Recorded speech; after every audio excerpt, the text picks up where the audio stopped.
How can you identify your deepest core gifts, and how can you strengthen and empower and nourish them in a way that transforms your life and your search for love?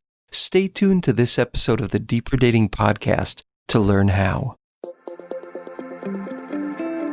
If you've ever been disillusioned, disappointed, or discouraged in your search for love, and you know there has to be a better way to find the healthy, soul-filling love you've always longed for, then you've discovered the podcast for you.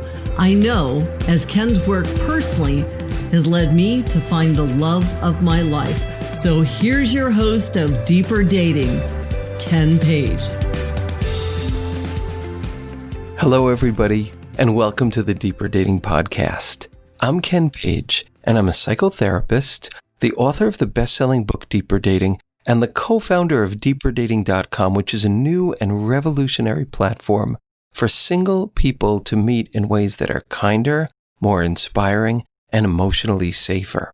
Today, I'm going to be talking about how you can identify and empower and nourish your core gifts, which are the attributes that are the most essentially you and really hold the key to your success in your intimacy journey. This week and every week, I'm going to share with you the greatest tools that I know to help you find love, honor the love that you find, and keep it flourishing while you heal your life in the process, because the skills of dating are the skills of intimacy, and the skills of intimacy are the greatest and most important skills of our lives. And if you want to learn more about my work and receive some free gifts and hear about a lot of different resources, just go to deeperdatingpodcast.com, and you'll also find transcripts of every episode there. I also just want to say that everything I share in this podcast is educational in nature. It is not medical or psychiatric advice or treatment. And finally, if you like what you're learning here, I would love it if you could subscribe, leave me a review. Your reviews have been so beautiful and powerful and mean so much to me and kind of help this project along, so thank you so much for that. Okay, so let's jump in. I want to talk about the great hungers of your core gifts. Your core gifts are the most tender, sensitive, and passionate parts of you. They're the places where you care the most and you feel the most, where you get most wounded and most inspired. And they're kind of the blueprint to understanding how you work in the world, what your mission is, what matters to you, and what is your language of love, and what are your languages of intimacy. We find our core gifts whenever we feel the most vulnerable and the most authentic, the most creative, the most passionate. And as I describe in my book, Deeper Dating, they lie at the very heart of your creativity and your love. And if we open to these core gifts, they guide us inexorably to what matters most to us. When we ignore them, which is so easy to do, we commit an act of quiet violence against ourselves.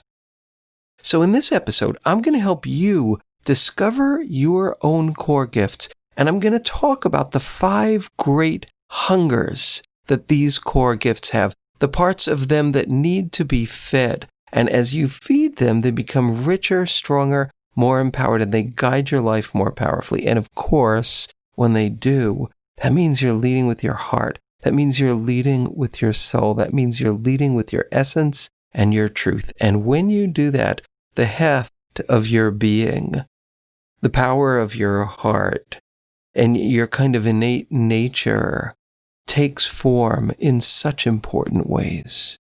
So let's talk about what your core gifts are. To discover what your core gifts are, which is the work of a lifetime, you can begin by asking yourself 3 very particular questions and then studying your life, studying your days and your minutes and your hours to see what the answers are. And you'll learn such hugely important things about yourself when you do that. Here are the 3 questions. What qualities in you have led to your greatest experiences of joy? Now, that's a complicated question. The first thing you would need to think about is what have been your greatest and richest moments of joy? So maybe just think of a few of those really rich moments and then think, what's an attribute of yours that led you to that joy? And you can pause as often as you want for this podcast, or you could just keep going and answer the questions as we go. Next question. What sensitivities in you have led to your deepest suffering?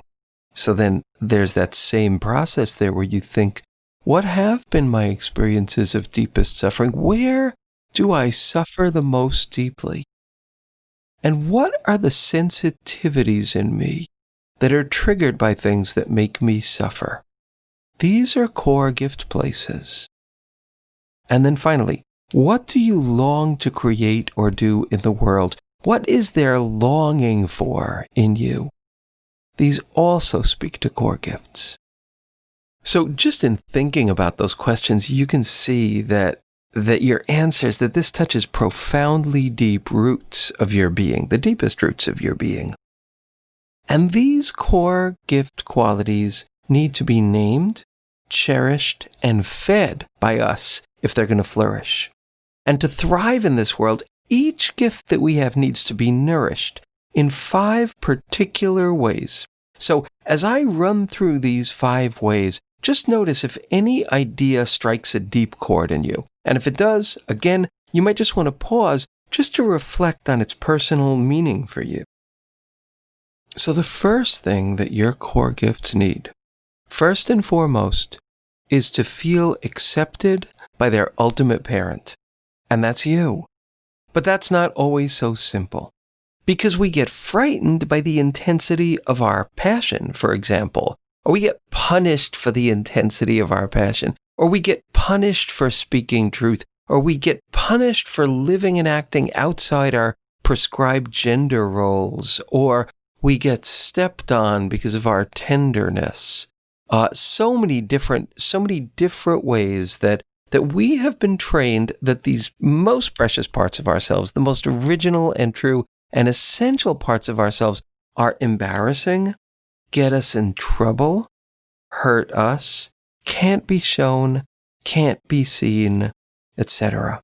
So maybe you have felt this experience. I know I've been frightened by the intensity of my passion, all different kinds of passion. I know that I have felt many times that my heart was too tender to survive in the cold commerce of day-to-day life. Maybe you've felt something like that too. Or that fear that if you really shared what you thought and felt or wanted to express, that you'd be rejected or punished or misunderstood. All of these things point to our truth, our genius, our heart, our core gifts, and our authenticity. So, many of us have been deeply hurt many times in each of the ways that I just mentioned. So, we learn to treat our gifts almost like children that we secretly love but publicly can feel embarrassed by. We treat our gifts gingerly. We create airbrushed versions of them that won't get us in trouble. Most of us feel ambivalent about our core gifts. And we know they're the truest parts of ourselves, but they scare us, and for good reason, because they are powerful and fierce and true and essential and spring from roots that are so not prefab. They're so authentic, they're so original and alive that it's just scary to go with them. My parents were Holocaust survivors. I've talked about them a number of times. They learned the hard way that weakness meant death. And I grew up as a boy in the 50s and the 60s who was a really sensitive kid. And I was really ashamed of my sensitivity. I was embarrassed by how I was moved to tears in movies and humiliated by the intensity of my emotional responses to other people's suffering and pain. So many things, joys and pains, knocked me down at the knees. They were hard for me to bear. And I had a beautiful secret world where I loved and treasured these things, but I was also ashamed of them when it came to living them in the world, which meant that socially I was ashamed of them, which meant that there was a circuitry and a pathway that was going to lead to a lot of unhappiness in later years in my romantic life. But going back to then, I knew that my sensitivity was a weakness. Now, I know the opposite is true. I know that my weakness was my lack of respect for my own sensitivity. My weakness was in my terror of dignifying that sensitivity. And that's been one of the greatest and hardest and richest lessons of my life. That sensitivity is one of my core gifts. And I think that my best writing and my best work as a teacher and a psychotherapist springs from those very qualities I always thought I had to hide, that were mortifying to me. What does this touch for you? What are qualities like that are kind of coming into your consciousness as I'm saying these things? Parts of yourself that are very alive and very true, that it's been a journey to learn to dignify and treasure and honor. This work of deep self-acceptance doesn't involve building some larger-than-life self-confidence, which is why I'm always troubled by dating advice that just tells you to be more confident. Well, that's easy to do when you're feeling confident. But when you're not feeling confident, that means that you just kind of need to fake it. What are the skills? What are the skills when you're not feeling confident of being able to somehow still be confident in your not confidentness? And I think those skills are saying, what's not making me feel safe now? What's not making me feel confident? And honoring that and making space for it. That, to me, is true, rich, self-dignifying, and kind of the antithesis of this model of faking confidence so that you look sexier. It's really more about a moment-to-moment acceptance of your currents of experience and emotion running through every moment of your days. Our core gifts are always trying to get us to listen to them. Like a kid is always trying to get his or her parents or their parents to listen to them. And our core gifts are trying to do that sometimes in a gentle whisper, sometimes in a painful shout, sometimes in sullen, angry silence. But as long as we're alive, our core gifts are going to be waiting for us to love them and accept them, and to finally give them their freedom. Another hunger of our core gifts is the hunger to be shared. Giving and being given to are not luxuries, they're imperatives. What water is to a plant, generosity is to your gifts.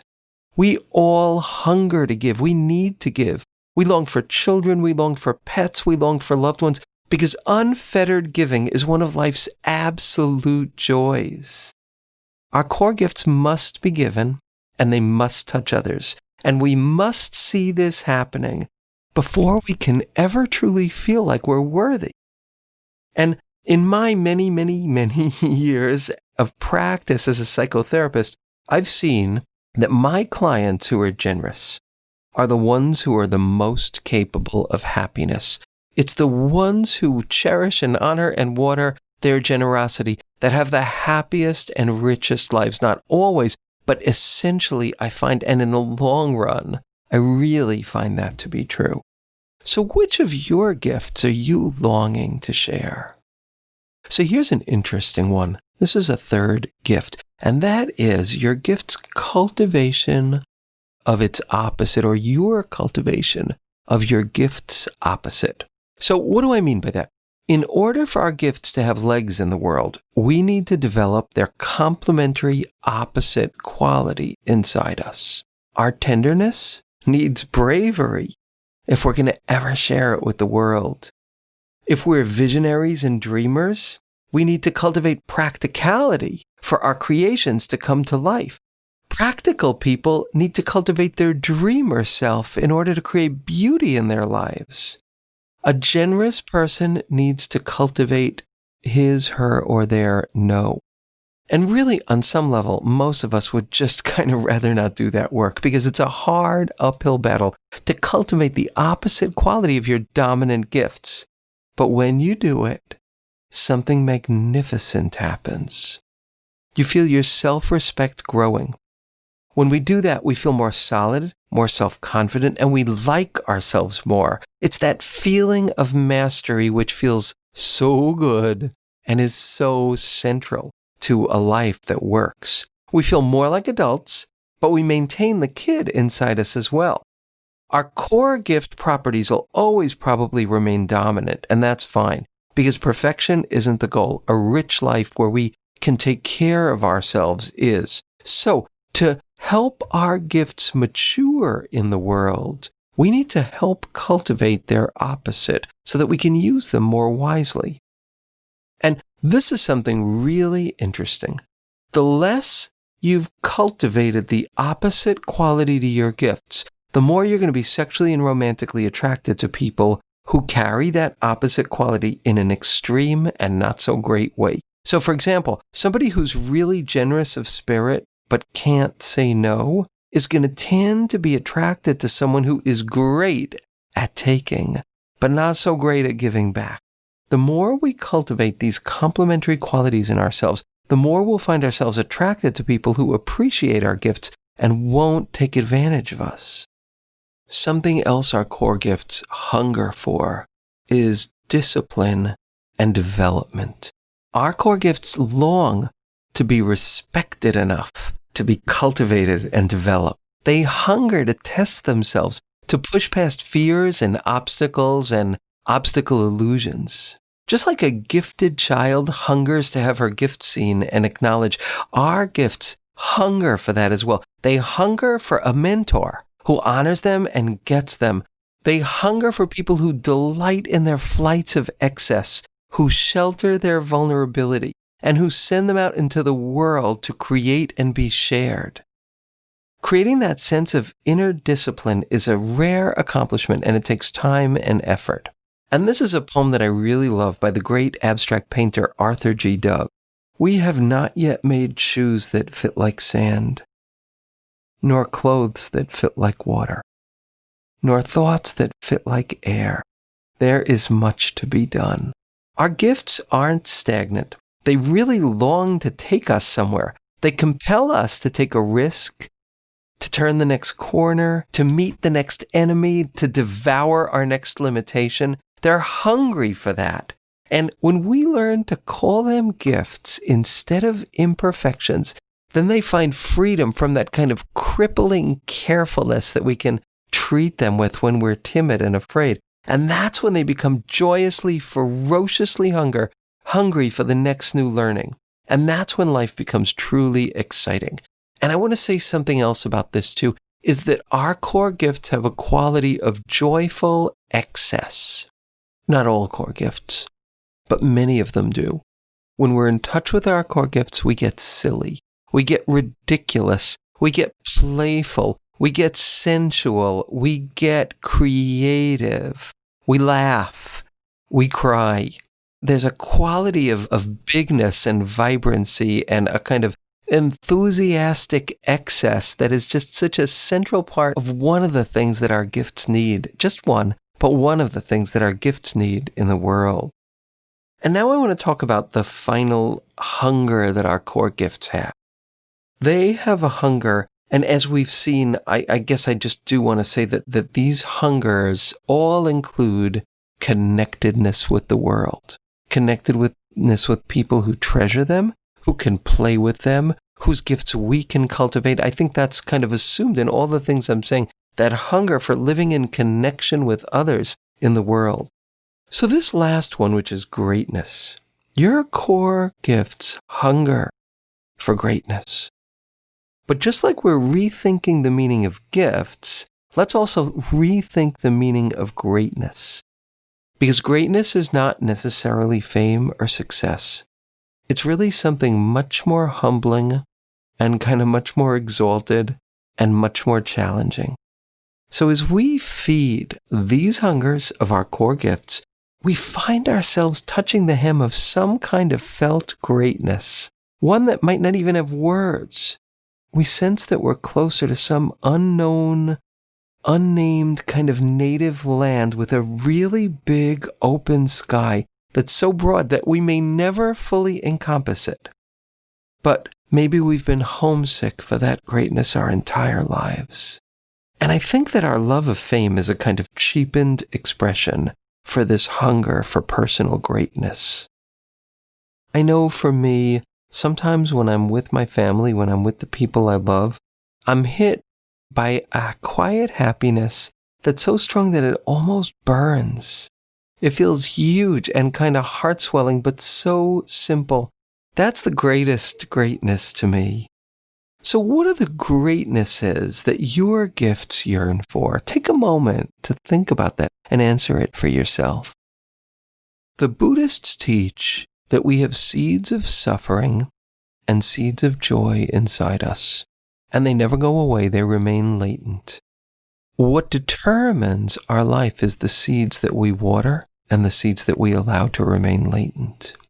When you water the seeds of your core gifts, your life blossoms, and your intimacy life blossoms, and your ability to hold and cherish the tenderness and beauty of intimacy grows and increases and expands. So I encourage all of you, if you want to go to deeperdatingpodcast.com and click on Ask Ken, share with me your experiences of trying these exercises, of feeding these great hungers of your great core gifts. And let me know how that goes. Let the community of other listeners learn about how that goes. Thank you so much for listening, and blessings in your journey to feed the powerful hungers of your innate core gifts. I look forward to seeing you in the next episode of the Deeper Dating Podcast in 2 weeks. And that's it for today's episode of Deeper Dating. Be sure to go to deeperdatingpodcast.com, as Ken has a few more gifts for you. Then join us on the next episode.